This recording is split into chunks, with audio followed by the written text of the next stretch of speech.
নমস্কার। আজ আমাদের আলোচনার বিষয় একাদশ শ্রেণীর তেলেনাপোতা আবিষ্কার। গল্পকার প্রেমেন্দ্র মিত্র।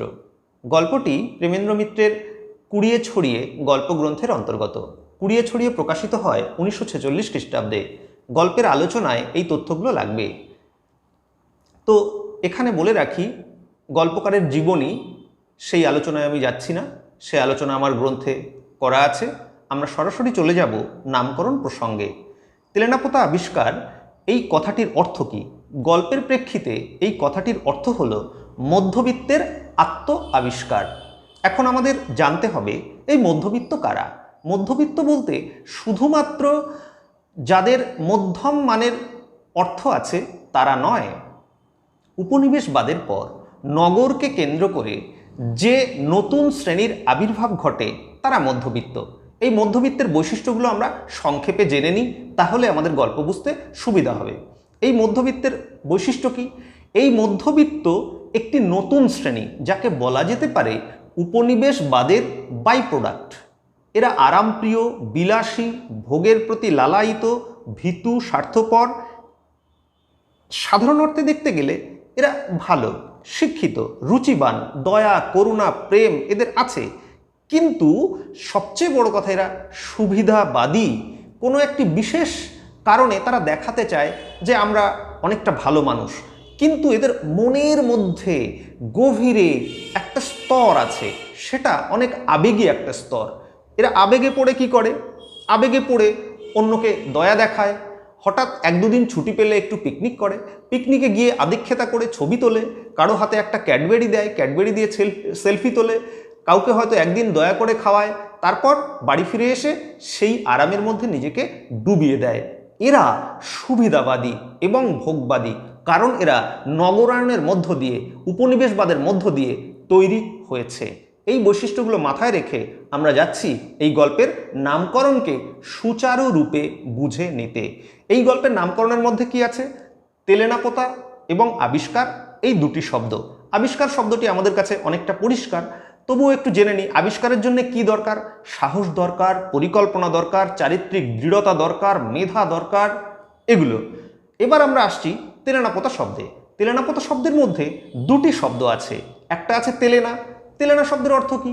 তেলেনা শব্দের অর্থ আবিধানিক অভিধান খুঁজে আমরা যেটা পাবো সেটা হচ্ছে মার্গ সঙ্গীতের অর্থহীন বল। যেমন তুমনা, তুমনা নানা, তুমনা নানা। এই কথাটি আপাত অর্থে অর্থহীন, কিন্তু গানের প্রেক্ষিতে এটাই হয়ে যাচ্ছে একটা বিশেষ অর্থ। তো গল্পের প্রেক্ষিতে এই তেলেনা কি ধরনের তাৎপর্য বহন করছে সেটা আমি বলছি। এবারে আসি পোতা শব্দে। পোতা শব্দটি এসেছে পোর্ট, PORT, পোর্ট, যার আক্ষরিক অর্থ বন্দর। এই পোর্ট থেকে এসছে পোত, পয়কার ত, পোত। পোত শব্দের সঙ্গে সংস্কৃতের স্ত্রীলিঙ্গের প্রত্যয় আযুক্ত করে হয়েছে পোতা। অর্থাৎ এই যে পোত বা বন্দর, এর সঙ্গে শোষণ, উপনিবেশবাদ, ভোগবাদ, এই সমস্ত বিষয়গুলো যুক্ত হয়ে যাচ্ছে। আ শব্দে স্ত্রীলিঙ্গ করে মধ্যবিত্ত যে মানুষ স্তর বোঝা যাচ্ছে, এরা রোম্যান্টিক, আরামপ্রিয় এবং নারী ভোগের আকাঙ্ক্ষা এদের মানস স্তরে থেকে যাচ্ছে। এই বিষয়টি যেন গল্পকার জুড়ে দিলেন। তাহলে তেলেনাটা কিভাবে হলো? যদি আমরা গল্পের প্রেক্ষিতে দেখি তাহলে দেখা যাব নায়ক দুদিনের ছুটি পেয়েছে, হঠাৎ আবেগে আপ্লুত হয়ে পড়েছে, কেউ তাকে ফুসলানি দিয়েছে, সে গেছে, কি ভেবে গেছে, যাই পিকনিক করতে যাই, বা পিকনিকের মতো একটা কিছু, ঘুরতে যাই, গিয়ে কে মাছ ধরবে, অর্থাৎ একটা রোম্যান্টিক ভোগবাদী আকাঙ্ক্ষা মনের মধ্যে নিয়ে যাচ্ছে। কিন্তু তারপরে কি হলো, যে যখন সে ফিরে এসছে শহরে, একবার ক্ষণিকের জন্য আবিষ্কৃত হয়ে তেলেনাপোতা আবার চিরন্তন রাত্রির অতল তলায় নিমগ্ন হয়ে গেল। অর্থাৎ ওই মুহূর্তের আবেগের মধ্যে ফুটে উঠেছে তার আবেগটা। তারপরে কি হয়েছে? তারপরে সে কিন্তু সেটা ভুলেই গেছে তার আরাম প্রিয় মানসিকতায়। অর্থাৎ যেটা ছিল অর্থযুক্ত, আমি যাব আকাঙ্ক্ষা, সেটা হয়ে গেল অর্থহীন, ওই এক মুহূর্তের একটা আবেগ মাত্র। এইভাবে গল্পের নামকরণটি অসাধারণ তাৎপর্য পেয়েছে। তেলেনাপোতা আবিষ্কার, এই কথাটির অর্থ হলো মধ্যবিত্তের আত্ম আবিষ্কার, কিন্তু সেই আবিষ্কার ক্ষণিকের, তার বৃহত্তর জীবনের প্রশ্নে তা একেবারেই অর্থহীন। এই অর্থহীনতাই যেন মধ্যবিত্তের জীবনের এই যে মানসিকতাটা গল্পে অর্থহীন করে দিচ্ছে, অর্থহীনতাটাই এই গল্পে একটা বিশেষ অর্থে প্রতিভাত। এবার আমরা চলে যাচ্ছি গল্পের গভীরে। গল্পটি শুরু হয়েছে শনি ও মঙ্গলের মঙ্গলই হবে বোধ হয়। দেখুন কি অসাধারণ টেকনিক। মধ্যবিত্ত মিথ্যে কথা বলে না, কিন্তু এটা তার বাইরের চেহারা। যখন সে চাপে পড়ে, সমস্যায় পড়ে, তখন কিন্তু সে মিথ্যে কথা বলে। কেমন করে বলে? সরাসরি বলে না, সে বলে সত্যের দোহাই দিয়ে, যেন অশ্বত্থামা হত ইতি গজ। এইখানে সে কিন্তু তেলেনাপোতায় গিয়েছিল, নায়ক, এই গল্পের যে নায়ক, সে তেলেনাপোতায় গিয়েছিল শনিবার, কিন্তু বলছে কি মঙ্গলবার।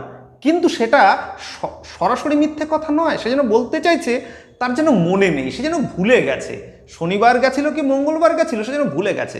শনি ও মঙ্গলের মঙ্গলই হবে বোধ হয়, এটা একটা করুণ চালাকি, এই শিক্ষিতের করুণ চালাকি। প্রকৃত চারিত্রিক যে একটা ত্রুটি, সেটা যেন সে ঢেকে রাখছে সুচারু বিন্যাসে। শনি হচ্ছে অমঙ্গলের বার, আর মঙ্গল হচ্ছে মঙ্গলের চিহ্নায়ক।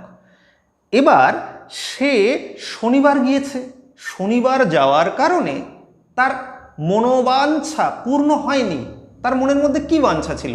নারী ভোগের উন্মাদনা, রোম্যান্টিকতা, আবেগ, কিন্তু তা পূরণ হয়নি। বরং সে জ্বর বাঁধিয়েছে, তার মনোবাঞ্ছা পূর্ণ হয়নি। তাহলে মধ্যবিত্ত, শিক্ষিত মধ্যবিত্ত, এরা কুসংস্কার মানে না, মিথ্যে কথা বলে না, কিন্তু গুতোয় পড়লে, সমস্যায় পড়লে সে যে মিথ্যে কথা বলে, এই চারিত্রিক বৈশিষ্ট্যটা গল্পের প্রথম শৈলীতেই আমাদের গল্পকার ধরিয়ে দিলেন। শনি কিংবা মঙ্গলের মঙ্গলই হবে বোধ হয়, এটা একটি মিথ্যে কথা। সে গিয়েছিল শনিবার, মঙ্গলবার নয়। এর একটা অসাধারণ লজিক আছে, সেটা আমার বইয়ে দারুণ করে দেওয়া আছে, গল্পের শেষেও আমি বলার চেষ্টা করছি। এবার তিনি বলছেন, তেলেনাপোতা আপনারাও একদিন আবিষ্কার করতে পারেন হঠাৎ কাজে কর্মে হাঁপিয়ে ওঠার পর। আমরা যদি প্রথম অনুচ্ছেদটা দেখি, প্রথম অনুচ্ছেদে গেলেই আমরা দেখতে পাবো দুটি বাক্যে অনুচ্ছেদটা গঠিত হয়েছে। প্রথম বাক্যটা অপেক্ষাকৃত ছোট, দ্বিতীয় বাক্যটা অনেক বড়। কেন? প্রথম বাক্যটা একটি বাস্তব প্রেক্ষিতের উপরে গড়ে উঠেছে, দ্বিতীয় বাক্যটা যেন মধ্যবিত্তের মন, সেই মনের অতল গভীরের যে ভাব, তাহলে ভাব অনেক বড় হয়, সেই বিষয়টা এই বাক্যের বিন্যাসের মধ্যে, দুটি বাক্যের বিন্যাসের মধ্যে আমরা বুঝে উঠতে পারছি। দ্বিতীয় বাক্যে কি বলা হয়েছে? যে কাজে কর্মে হাঁপিয়ে ওঠার পর। ভাবুন একবার, একটা মানুষ যখন একটা শ্রমিক যখন শ্রম দেয়, একজন কৃষক যখন একটা বিষয় উৎপাদন করে, তার পরিশ্রম কতটা, আর এই মধ্যবিত্ত যখন অফিসে বসে কাজ করে তারটা কেমন। আসলে এইটুকু পরিশ্রমেই সে হাঁপিয়ে পড়ে। শুধু তাই নয়, এই একঘেয়েমি জীবন তার ভালো লাগে না। সে কি চায়? সে মনে মনে চায় ভোগ, আরাম, ফুর্তি, কিন্তু এই কাজটুকু না করলে সে সেটা পাবে না। তাই মনের সঙ্গে, ভালোবাসার সঙ্গে এই কাজ সে করে না। এইটা বোঝানোর জন্য এরা হাঁপিয়ে উঠছে। তারপরে কি, হঠাৎ দুদিনের ছুটি পাওয়া যায়, অর্থাৎ এমনি যে ছুটি তাতে হবে না, এক্সট্রা ছুটি চাই। এই যে অতিরিক্ত পাওয়া, এই অতিরিক্ত পাওয়াটাই তো এদের বড় কথা। অর্থাৎ সাংসারিক বৃত্তে বা আরও অর্থনৈতিক বৃত্তে এটা তারা সন্তুষ্ট নয়, তারা আরও চায়, অতিরিক্ত কিছু চায়। অতিরিক্ত যেই পায় সেই তারা আনন্দে ভরে ওঠে। সেই আনন্দটা কেমন? ফুর্তির আনন্দ, ভোগবাদের আনন্দ, নাগরিকতার আনন্দ। এবং কি করছে? হঠাৎ দুদিনের ছুটি পাওয়া যায়। তারপরে কি, যদি কেউ এসে ফুসলানি দেয়। ফুসলানিটা কি? ফুসলানি হলো যখন আমরা কাউকে বলি ভালো করে পড়াশোনা করবে, এগিয়ে যাবে, এগুলো হচ্ছে উৎসাহ, অনুপ্রেরণা। কিন্তু ফুসলানি হচ্ছে খারাপ কাজে উৎসাহ দেওয়া। যদি কাউকে বলি যে চল একটু সিনেমা দেখে আসি, চল আমরা এক রাউন্ড ঘুরে আসি নাইট ক্লাব থেকে, এই যে বিষয়টা, এইটাকে বলা হয় ফুসলানি। তারপরে কি বলা হয়েছে এখানে, যদি আমরা বাক্যগুলোকে, আমি পড়ছি না, খুঁটিয়ে খুঁটিয়ে কতগুলো জায়গা তুলে ধরছি। বলছে যে আশ্চর্য সরোবর, এখানে বলা হয়েছে আশ্চর্য সরোবর। আশ্চর্য সরোবর কোনটা? এখানে রূপকথার কথা মনে পড়ে। রূপকথার রাজপুত্র 7 সমুদ্র 13 নদী পেরিয়ে রাজকন্যাকে পেয়েছিল। এখানে সরোবরের প্রসঙ্গে চলে আছে মাছের প্রসঙ্গ, এবং এখানে রয়েছে সেই সরোবরের সরলতম মাছ। এই সরলতম মাছটা কে? নারী। মাছ আর নারী এক হয়ে যাচ্ছে। কেন এক হয়ে যাচ্ছে? কারণ নারীকে ভোগবাদের দৃষ্টিতে দেখছে বলেই নারী হয়ে উঠছে মাছ, অর্থাৎ যেন মারমেড। মাছকে আমরা কি করি, বাজার থেকে কিনে আনি, কিনে এনে ভাজা করে খাই, ঝোল করে খাই, যেমনভাবে আমরা খেতে পারি। তাই এই নাগরিক সভ্যতায় মধ্যবিত্তের কাছে নারী একটা ভোগের উপকরণ মাত্র। কিন্তু সে তার জীবনে এই রোম্যান্টিক ভোগাকাঙ্ক্ষার তৃপ্তি ঘটাতে পারেনি। তার জীবনে এসছে মাত্র একটা পুঁটি মাছ। অর্থাৎ সে যে যৌন জীবন পালন করে তাতে তার স্যাটিসফ্যাকশন নেই। সে মুহূর্তে ভিন্ন একটা রোম্যান্টিক যৌন জীবনের দিকে ঝুঁকে পড়ে। তার মনে সেই আকাঙ্ক্ষা আছে, তাই সে আজ রুই কাতলা ধরতে চলেছে। এইটা বলতে চেয়েছেন গল্পকার। যদি পুঁটি ছাড়া অন্য কিছু টেনে তোলার সৌভাগ্য না হয়, তাহলে তেলেনাপোতা আপনিও একদিন আবিষ্কার করতে পারেন। অর্থাৎ আপনার মনের মধ্যে এই ভোগাকাঙ্ক্ষামূলক জায়গা রয়েছে। যদি কোনোদিন হঠাৎ দুদিনের এক্সট্রা ছুটি পাওয়া যায়, তাহলে বুঝবেন আপনার মাইন্ডটা কেমন, আপনার ভালো মানসিকতার মুখোশটা খুলে যাবে। কিন্তু কি হবে, সেটা আবার আপনি নাগরিক পরিবেশে ফিরে আসবেন। এই খুলে যাওয়াটা একেবারে অর্থহীন হয়ে দাঁড়াবে। আপনি আপনার অবস্থান থেকে এতটুকু নড়বেন না। এবং গল্পে তাই হয়েছে। আমরা প্রথম স্তবক শেষ করলাম, আরও ব্যাখ্যা আছে। আমরা দ্বিতীয় স্তবক বলছি, সরি, অনুচ্ছেদ শেষ করলাম, আমরা দ্বিতীয় অনুচ্ছেদে যাচ্ছি। আমরা দ্বিতীয় অনুচ্ছেদে এসে পাচ্ছি, তেলেনাপোতা আবিষ্কার করতে হলে একদিন পড়ন্ত বিকেলে রোদে জিনিসে মানুষের ঠাসাঠাসি একটা বাসে গিয়ে আপনাকে উঠতে হবে। এখানে এসে গল্পকার অসাধারণ কিছু কথা বললেন। প্রথমে আমরা দেখেছি শনি কিংবা মঙ্গল, আর কিন্তু বারটা শনি মঙ্গল থাকলো না। একদিন, যে কোনো দিনই তেলেনাপোতা আবিষ্কার করা যায় বা যাওয়া যায় তেলেনাপোতায়, কিন্তু সেটা নির্ভর করছে কিসের উপরে, উচ্চবিত্তের উপরে, ওই হঠাৎ দুদিনের ছুটির উপরে। ওই দুদিন ছুটি না পেলে কিন্তু হবে না। তাই শনি মঙ্গল বড় কথা নয়, যে কোনো দিন। কিন্তু সেই যে কোনো দিনটা কার উপর নির্ভরশীল, ছুটির উপরে নির্ভরশীল। এখানে কোথায় গিয়ে উঠছে তারা, বাসের মধ্যে। এই বাস হচ্ছে যন্ত্র সভ্যতার প্রতীক। এখানে এসে বলো জিনিসে মানুষের ঠাসাঠাসি। এখানে মানুষ আর জিনিস সহাবস্থান করে, মানুষের কোনো হৃদয় নেই। মানুষকে মাপা হয় একটা বস্তুর মতো। বস্তু আর মানুষের সমাবস্থান বা সহাবস্থান যেন বুঝিয়েছেন। এবং গল্পে বলা হয়েছে রাস্তার ঝাঁকানির সঙ্গে মানুষের গুঁতো খেতে খেতে ভাদ্রের গরমে। অসাধারণ এই মাসটা, ভাদ্র মাস। ভাদ্র মাস মানে কি, আমরা বৈষ্ণব পদাবলীতে পড়েছিলাম, এ ভরা ভাদর মাহ ভাদর শূন্য মন্দির মোর। অর্থাৎ এই ভাদ্র মাসে তার হৃদয়ের মধ্যে হয়েছে একটা কামনার একটা আগুন, ভোগের একটা আগুন, যেন মনে হচ্ছে কাউকে চাই, কাউকে চাই। এই যে ভাদ্র মাস, এবং সেখানে কি করছে, ঘামে ধুলোয় চটচটে শরীর নিয়ে, কোনো মন নয়। এই হচ্ছে মধ্যবিত্ত নাগরিক মন, অর্থাৎ শরীর, যে মনের কোনো অস্তিত্ব নেই, শুধু শরীর নিয়ে। ঘন্টা দুই বাদে মাঝখানে নেমে পড়তে হবে। দুদিনের ছুটি, 2 ঘন্টা, আমি এর তাৎপর্য নিশ্চয়ই বলবো। তার সঙ্গে কি হচ্ছে, রাস্তার মাঝখানে নেমে পড়তে হবে। এই যে মাঝখানে তার অবস্থান, না সে উচ্চবিত্ত না সে নিম্নবিত্ত, এই মাঝখানে নেমে পড়া বিষয়টি তার তাৎপর্য বহন করছে।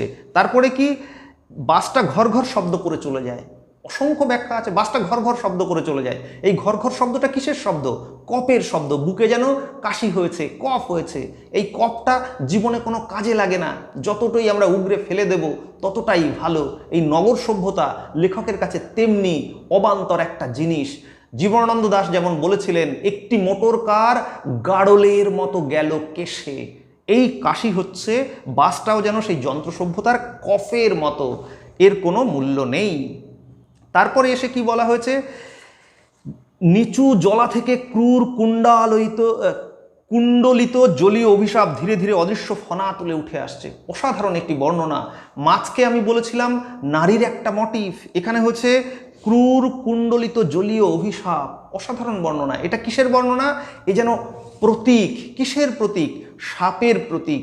সাপ, মাছ হচ্ছে পুরুষের কামার্ত দৃষ্টিতে নারী, মাছ পুরুষের কামার্ত দৃষ্টিতে নারী, কিন্তু সাপ হলো কৌম সংস্কৃতিতে পুরোপুরি কামের প্রতীক।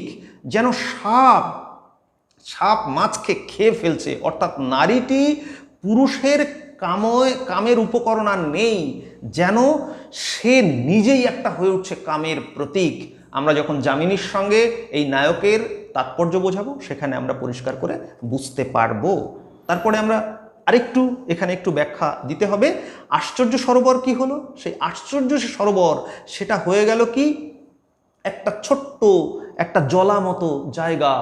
অর্থাৎ এই যে 1946 সাল দ্বিতীয় বিশ্বযুদ্ধের ঠিক পরেই গ্রামীণ অর্থনীতি একদম মুখ থুবড়ে পড়েছে, গ্রামের রাস্তা নেই, খাবার নেই, গ্রামের মানুষ অসুস্থ, রেশন নেই, কিচ্ছু নেই। এই যে গ্রামের একটা সার্বিক একটা ভাঙন, সেই সার্বিক একটা ভাঙন এবং তার অবস্থাটা যেন চিহ্নিত হয়ে উঠছে।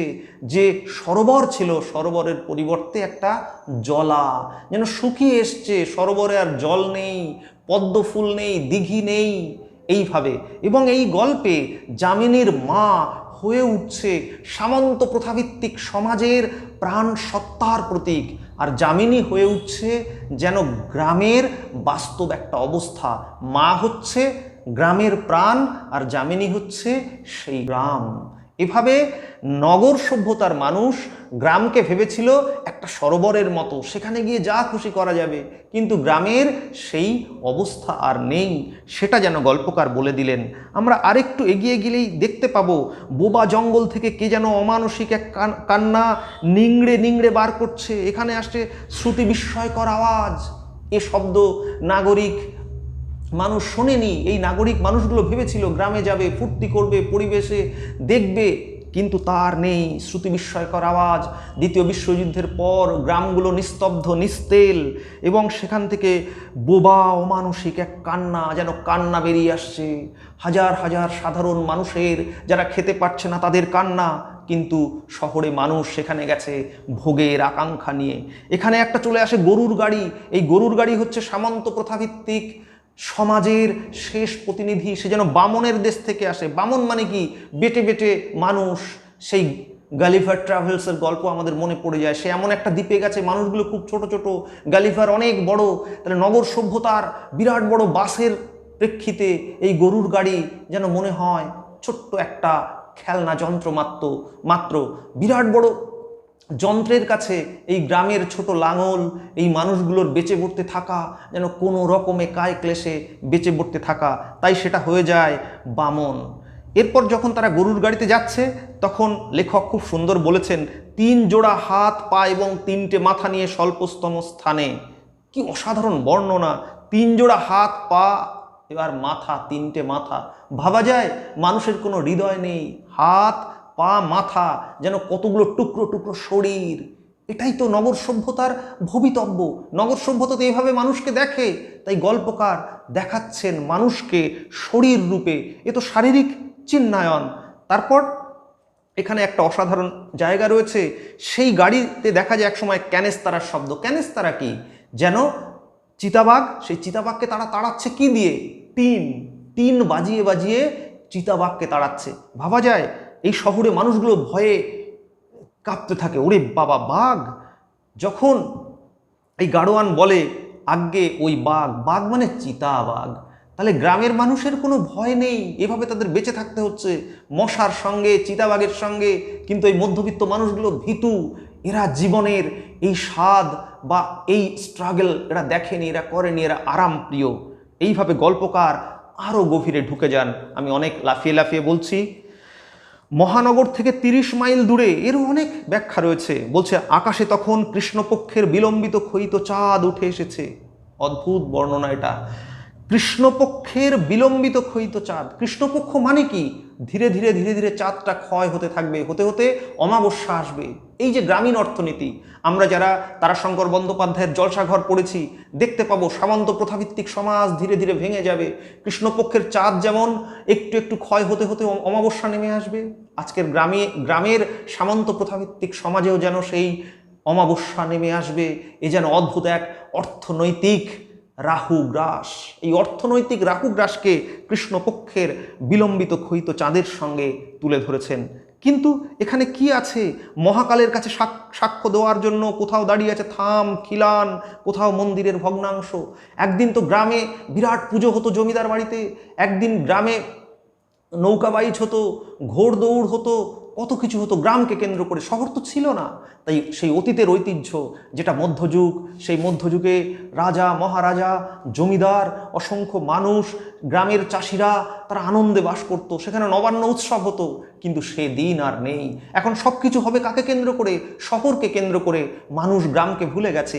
এই যে তিনজন, এই যে নায়ক, এরা কোথায় জন্মেছে? এরা গ্রামে জন্মেছে, কিন্তু ভোগের জন্য সুখের জন্য গ্রামকে ছেড়ে শহরে চলে এসেছে। কিন্তু গ্রামগুলো সেই অতীতের জাদুঘরের মতো তাদের সাক্ষ্য দিয়ে চলেছে।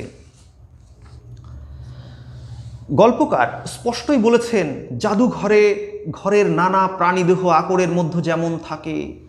কি অসাধারণ এই বর্ণনা! গ্রামটা যেন হয়ে যাচ্ছে একটা জাদুঘর। অতীত, সেই অতীত হারিয়ে যাওয়া অতীত, কিন্তু সেই অতীত তার ঐতিহ্যকে তুলে ধরছে এই বর্ণনার মধ্য দিয়ে। এই বর্ণনার মধ্যে অদ্ভুত একটা ফ্যান্টাসির জগৎ তৈরি করেছেন প্রেমেন্দ্র মিত্র। সেই ফ্যান্টাসির জগতের আমি পুরো ব্যাখ্যায় যাচ্ছি না, অল্প অল্প ধরিয়ে দিচ্ছি। কি বিষয়টা? এখানে গল্পকার বলছেন, যে পুকুরটা ছিল, যে সরোবরের কথা ভেবেছিল, এখানে পানা পচা ভ্যাপসা একটা ছোট্ট একটা পুকুর, যেন মনে হচ্ছে নাতিদীর্ঘ পুকুর সামনেই চোখে পড়বে। তারপরে বলছেন যে চক্ষুহীন কোঠরের মতো পাল্লাহীন জানলা নিয়ে নবোদিত চাঁদের বিরুদ্ধে। নবোদিত চাঁদ কোনটা? নবোদিত চাঁদ যেন নগর সভ্যতা, গ্রামীণ সভ্যতার এটা হারিয়ে যাচ্ছে। এভাবে তারা কি করছে? দেখা যাচ্ছে দুই বন্ধু একদম অচৈতন্য হয়ে পড়েছে, কিন্তু যে নায়ক সে ধীরে ধীরে ছাদে চলে যাচ্ছে কোনো এক দুর্বার আকর্ষণে। কি তার দুর্বার আকর্ষণ? তার মনের মধ্যে রয়েছে রোমান্টিকতা। সে আর ঘুমোতে পারছে না। সে ভাবছে, সত্যি কি এখানে ফুর্তি করার মতো এমন কোনো নারী বা ইত্যাদি নেই? গ্রামের সেই বিষয়টাকে আমরা ভোগ করতে পারবো এমন কি কিছু নেই? সেই দুর্বার ভোগের আকাঙ্ক্ষায় সে যেন ধীরে ধীরে উঠে যাচ্ছে কোথায়? একতলা থেকে দোতলায়। কিন্তু ছাদে গিয়ে দেখছে কি? চারিদিকে ফাটল, অরণ্যের পঞ্চম বাহিনী। অরণ্যের পঞ্চম বাহিনী কোনটা? আসলে পঞ্চবটি, যেন বট গাছে একেবারে আঁকড়ে ধরে সেই অট্টালিকাটাকে ধ্বংসস্তূপে পরিণত করেছে, শিকড় চালিয়ে ভেঙে দিয়েছে। কৃষ্ণপক্ষের ক্ষীণ চাঁদের আলোয় সমস্ত কেমন অপরূপ মোহময় মনে হবে। কিন্তু তার মধ্যেও নায়কের মধ্যে যে ভোগবাদী রোম্যান্টিক মানসিকতা আছে, তাতেই যেন সে ওই কৃষ্ণপক্ষের ক্ষীণ চাঁদের আলোয় তার মোহময় মনে হয়। এবং সে সেখানে কি দেখে? যে সুষুপ্তিমগ্ন মায়াপুরীর কোনো গোপন প্রকোষ্ঠে বন্দিনী রাজকুমারী সোনার কাঠি রূপার কাঠির পাশে। অদ্ভুতভাবে এখানে রূপকথার আদল তৈরি হয়েছে। নায়ক নিজেকে মনে করছে যেন সে একটা রাজপুত্র, একদিন পিকনিকে এসছে, ফুর্তি করতে এসছে। সেটা রাজপুত্রের গল্পের সঙ্গে মেলে না। কিন্তু এটা কোন রূপকথার গল্প? এটা যেন নাগরিক রূপকথার গল্প। নাগরিক মানুষ ওই একদিনের পিকনিকটাকেই সে মনে করে রাজপুত্রের মতো নিজে অতটা সাহসী, সে যেন অভিযানে বেরিয়েছে। কিন্তু এটা কোনো অভিযান নয়, এটা অভিসন্ধি। সেটা বলে দিয়েছে ওই দুই বন্ধুর সঙ্গে। জানি না আর কোন অভিসন্ধিতে এসছে। বন্ধু দুজন কি অভিসন্ধিতে এসছে? এ নারী নিয়ে ফুর্তি করবে, আর একজন মদ খাবে, আর একজন অন্যের পয়সায় ঘুমাবে, আয়েশ আহ্লাদ করবে। যেন পরস্পর পরস্পরের সঙ্গে একটা অভিসন্ধি, স্বার্থপরতা, লালসা, ভোগবাদ, বিলাসিতা এর সঙ্গে যুক্ত। এবার এখানে কি বলা হয়েছে? যে ক্ষণিকের জন্য জীবনে ভেসে উঠবে, যেন মনে হবে কি সে জানলা দিয়ে বাতায়নের থেকে সে একটা ছায়ামূর্তি সরে যেতে দেখবে। আপনি সন্তর্পণে নিচে নেমে আসবেন। দেখো নায়কের সাহস কত! সাহস নেই, মধ্যবিত্ত। এই মধ্যবিত্তরা কোনো সাহস নেই বলেই সরু একটা পথটাকে বলা হয়েছে সংকীর্ণ রাস্তা। সংকীর্ণ রাস্তা পেরিয়ে সে যেতে পারত, কিন্তু যেহেতু তার সাহস নেই, সে আবার সেই ফিরে আসছে। কিন্তু তার মনের মধ্যে ওই ছায়ামূর্তি যেন একটা ঘোর লাগা পরিবেশ তৈরি করেছে। সেটা কিসের ঘোর? ভোগের ঘোর, নাগরিক ভোগবাদের ঘোর লাগা অবস্থা। তাই বলছেন লেখক, আপনার আসল উদ্দেশ্য আপনি নিশ্চয়ই বিস্মৃত হবেন না পরেই, যে আপনার আসল উদ্দেশ্যটা কি? যেন বলেছে ষোড়শোপচার নিয়ে মৎস্য আরাধনা। মৎস্য আমি বলেছি নারীর একটা মোটিভ, ভোগবাদী আকাঙ্ক্ষার মোটিভ। তাই নায়ক সে আসল উদ্দেশ্য ভুলে যায় না। ফুর্তি, রোম্যান্স, ভোগবাদ। তাই সে যেন ষোড়শোপচার মানে অনেক উপাচার নিয়ে নারীকে ধরতে এসছে। এখানে এসে অসাধারণ একটা ঘটনা ঘটেছে, সেই ব্যাখ্যায় আমি যাচ্ছি। এ প্রসঙ্গে প্রথমেই একটা প্রশ্ন রাখি। কি সেই প্রশ্ন? প্রথমে দেখা যাচ্ছে একটা মাছরাঙা পাখি এসছে, কিন্তু সেই মাছরাঙা পাখিটা নায়ককে ব্যঙ্গ করছে। নায়ক মাছ ধরতে পারছে না।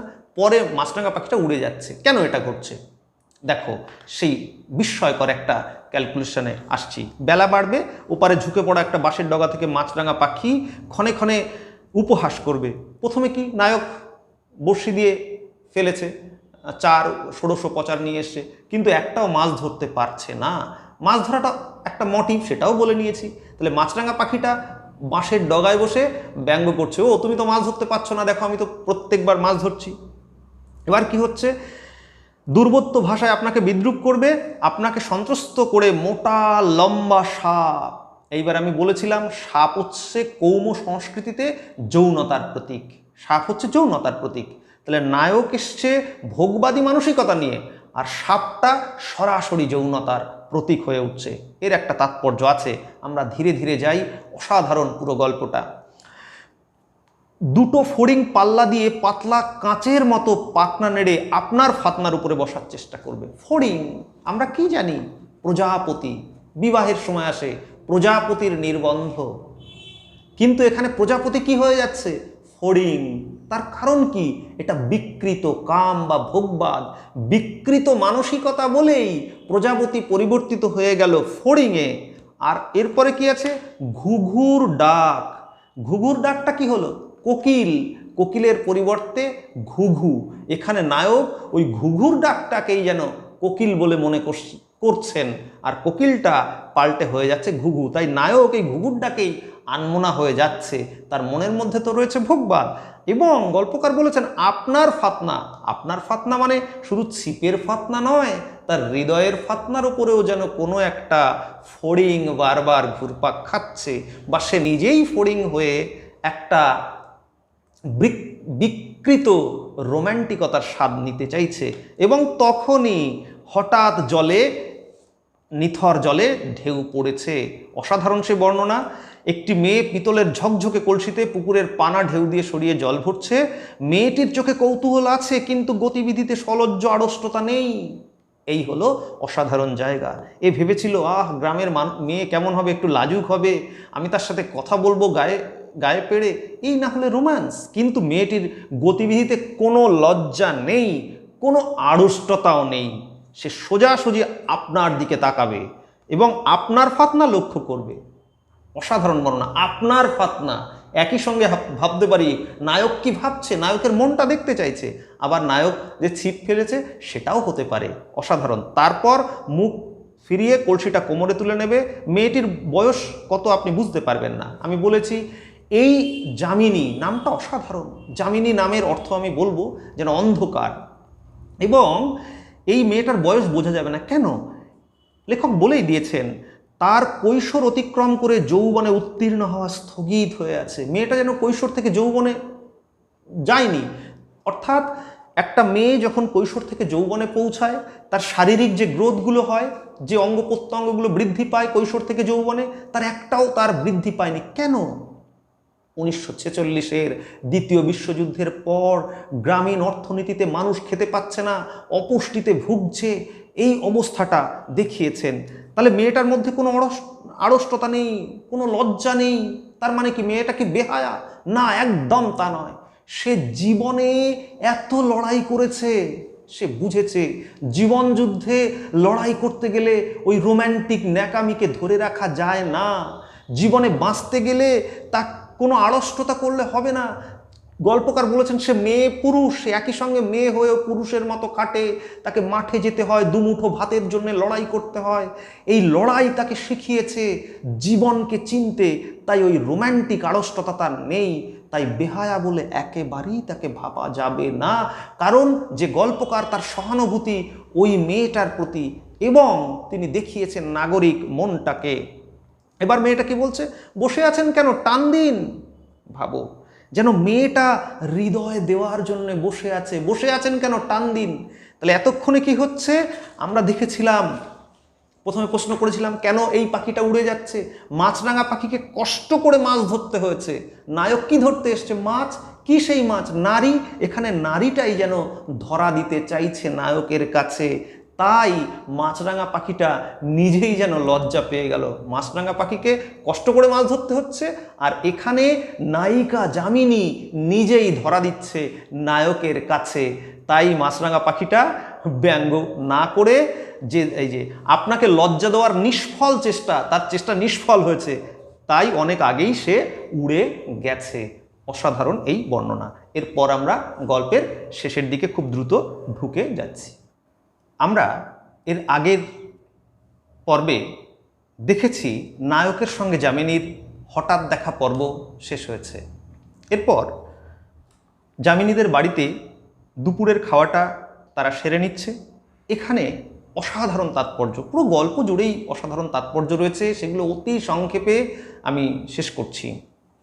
কি বলা হয়েছে, গল্পকার যেটা বলেছেন, এটাই যামিনীদের বাড়ি জেনে আপনি অবাক হবেন, এবং মেয়েটির অনাবশ্যক লজ্জা বা আড়ষ্টতা নেই।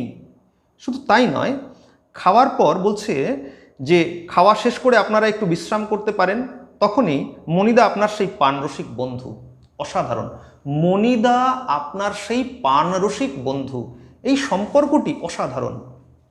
কি এই সম্পর্কটি?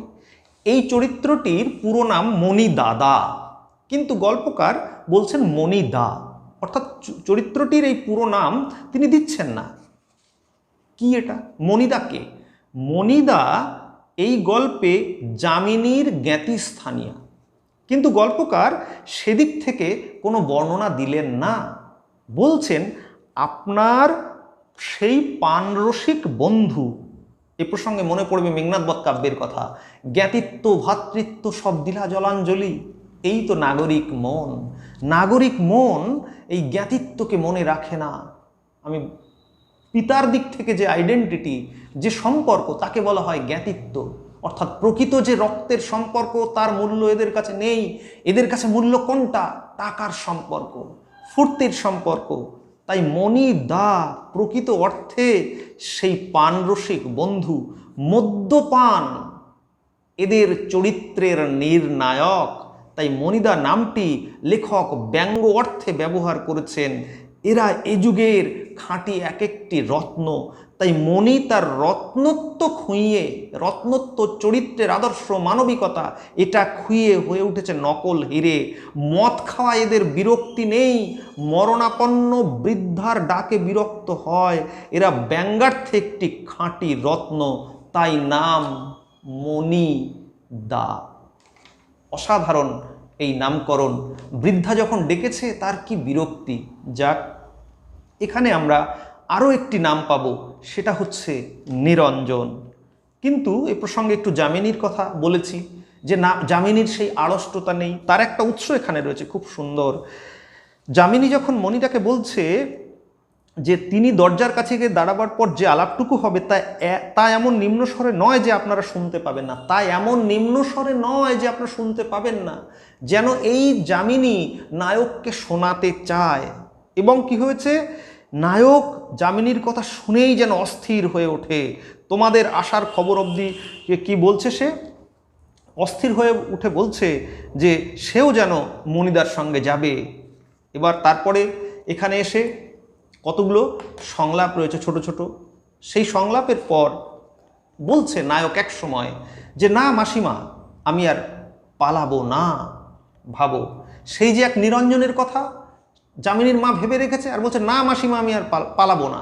এর মধ্যে দিয়ে কী হয়ে উঠছে, নায়ক নিরঞ্জনের হয়ে প্রক্সি দিচ্ছে, সে নিজেই নিরঞ্জন। নামটি অসাধারণ তাৎপর্যপূর্ণ। নিরঞ্জন মানে কি? বিসর্জন। যার বিসর্জন ঘটে গেছে সেই তো নিরঞ্জন। তাহলে বোঝাই যাচ্ছে নায়ক যে গল্পের শেষ দিকে আর কথা রাখবে না, সেটা তার নামের মধ্যে ব্যক্ত হয়ে পড়ে। তাই না মাসিমা, আমি আর পালাবো না, এই কথাটা যে আবেগের কথা, কোনো যুক্তির কথা নয়। সে তার নিজস্ব ডেরায় গিয়ে, নিজস্ব জায়গায় গিয়ে সবই ভুলে যাবে, তা তার নামের মধ্যে ব্যক্ত। নায়কই হয়ে ওঠে নিরঞ্জন। এর আরও গভীর ব্যাখ্যা আছে, গল্পের শেষে আরেকটু দিতে হবে, বলতে হবে। এখানে অসাধারণ একটা বর্ণনা রয়েছে। অন্ধকারের দুটি কালো শিখা বেরিয়ে এসে যেন আপনার সর্বাঙ্গকে লেহন করছে, মনে হবে শূন্য কোটর থেকে। যামিনীর মায়ের দৃষ্টিকে বলা হয়েছে কি? অন্ধকারের দুটি কালো শিখা। বাংলা সাহিত্যে এই বর্ণনা খুব কম পাওয়া যায়। পাওয়া যায় না তা নয়, অবশ্যই আছে, কিন্তু কম। এর অর্থ কি? যেন একটা বিরাট বড় বৃক্ষ বা একটা জঙ্গল অসংখ্য ফুলে ভরা, সে যেমন মাটির গর্ভে গিয়ে কালো কয়লায় পরিণত হয়, অথচ সেই কালো কয়লার মধ্যে থাকে আগুন। সেই আগুনটা কিসের আগুন? বিশ্বাসের আগুন, ভালোবাসার আগুন, যে ফিরে আসবে, গ্রাম উন্নত হবে, সেই বিশ্বাসের মাটিতে সে দাঁড়িয়ে আছে। অথচ সময়ের অনেক গভীরে, সভ্যতার অনেক গভীরে চাপা পড়ে গেছে, তাই তার দৃষ্টির মধ্য থেকে বেরিয়ে আসে কালো শিখা।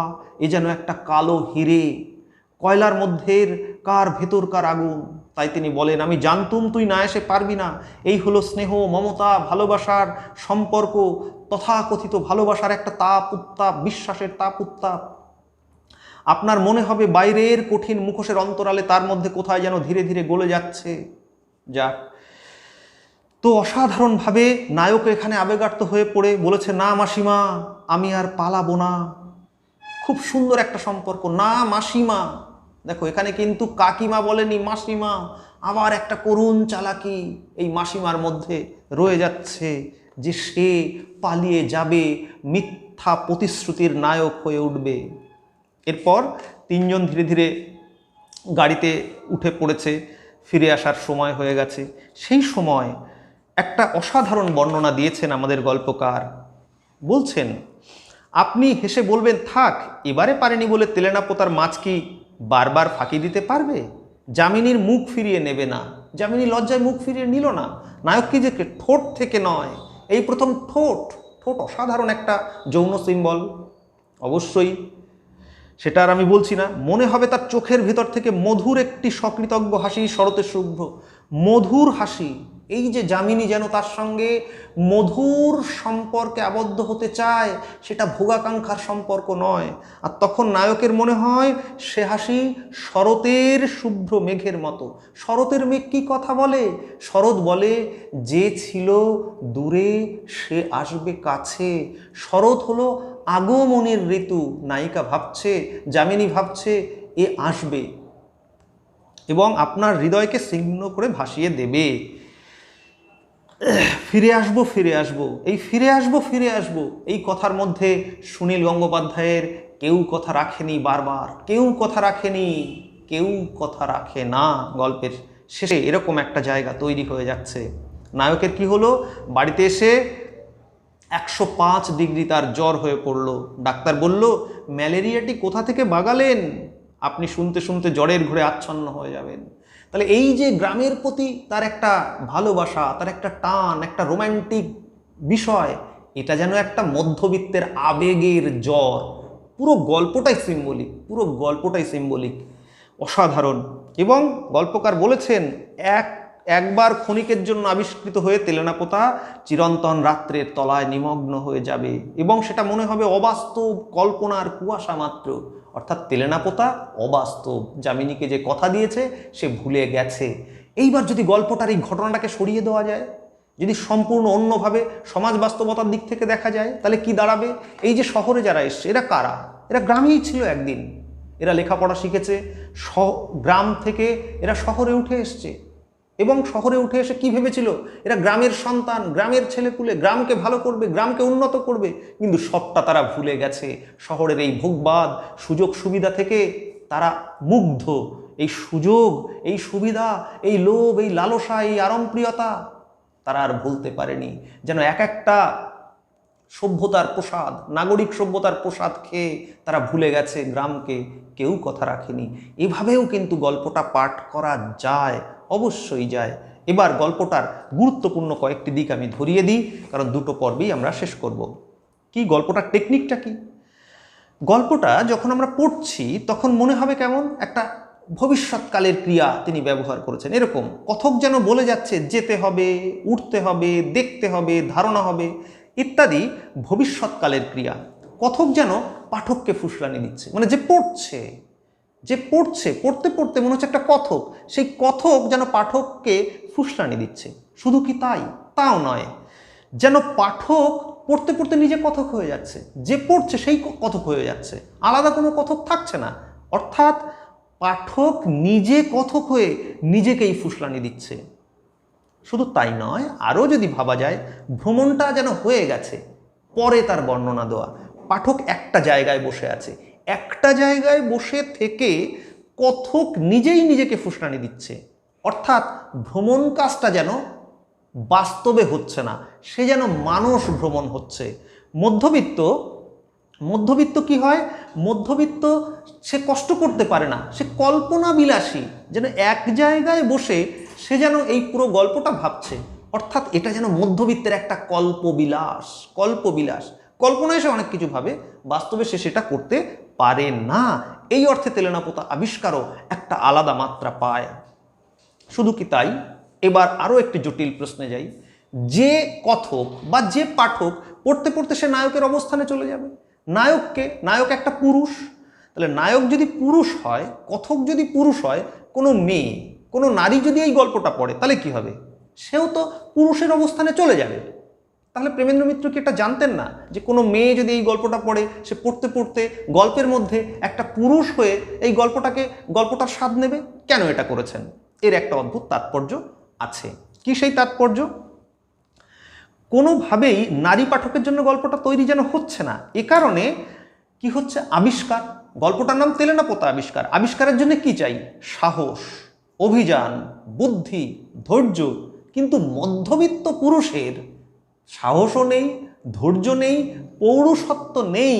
সে যেন শুধুমাত্র লৈঙ্গিক পুরুষ, চারিত্রিক পুরুষ নয়। চারিত্রিক পৌরুষত্ব তার নেই, শুধুমাত্র ক্রোমোজোমের দিক থেকে সে পুরুষ। এই যে স্থাণু অবস্থান, এই স্থাণু পৌরুষত্বহীন, এটা বুঝিয়ে দিচ্ছে এই গল্পের বিশেষ প্যাটার্নটি। অর্থাৎ গল্পটা যে পড়বে সে একটা পুরুষ হয়ে থাকবে। সেই পৌরুষত্বটা কেমন? লৈঙ্গিক পৌরুষত্ব, চারিত্রিক পৌরুষত্ব নয়। এবার আমি বলেছিলাম শনি ও মঙ্গলের মঙ্গলই হবে বোধহয়। আমি এ প্রসঙ্গে আমাদের যারা শ্রোতা রয়েছে তাদের বলবো আমার বইটি পড়ে নিতে। অসাধারণ একটি ক্যালকুলেশন, একটু সময় লাগবে, আমি ওদিকে যাচ্ছি না। আমি চলে যাচ্ছি যামিনী নামের ব্যাখ্যায়। কি সেই ব্যাখ্যা? যামিনী শব্দটির অর্থ কিন্তু রাত বা অন্ধকার, যেন একটা অন্ধকার চরিত্রটির সঙ্গে মিশে আছে। কি সেই অন্ধকার? অর্থনৈতিক অন্ধকার, গ্রামের অভাব। যেন জীবনানন্দ দাশ যেমন বলেন 1946-47 কবিতায়, চারিদিকে নিস্তব্ধ নিস্তেল, মানে কোনো অর্থনৈতিক অবস্থা খারাপ, খাদ্য নেই, রাস্তা নেই, চিকিৎসা নেই, মানুষগুলো যেন কায় ক্লেশে বেঁচে আছে কোনো রকমে, সেইটা বোঝাচ্ছে এই যামিনী নামের মধ্যে। আর যামিনীর মা তো গ্রামের প্রাণ সত্তা, তার প্রতীক। অসাধারণ। যাক, এখানে বেশ কিছু চরিত্র রয়েছে, তার মধ্যে একটা হচ্ছে নায়ক আছেন। তিনজন চরিত্র রয়েছে, একজন হচ্ছে নায়ক, আর একজন হচ্ছে মদখোর বা মনিদা, আর একটা নায়কের কোনো নাম নেই এবং তার কোনো ভূমিকাও নেই। তাহলে এই চরিত্রটা কেন রাখলেন গল্পকার? এরও একটা অসাধারণ তাৎপর্য রয়েছে, সেটা আমি বলছি।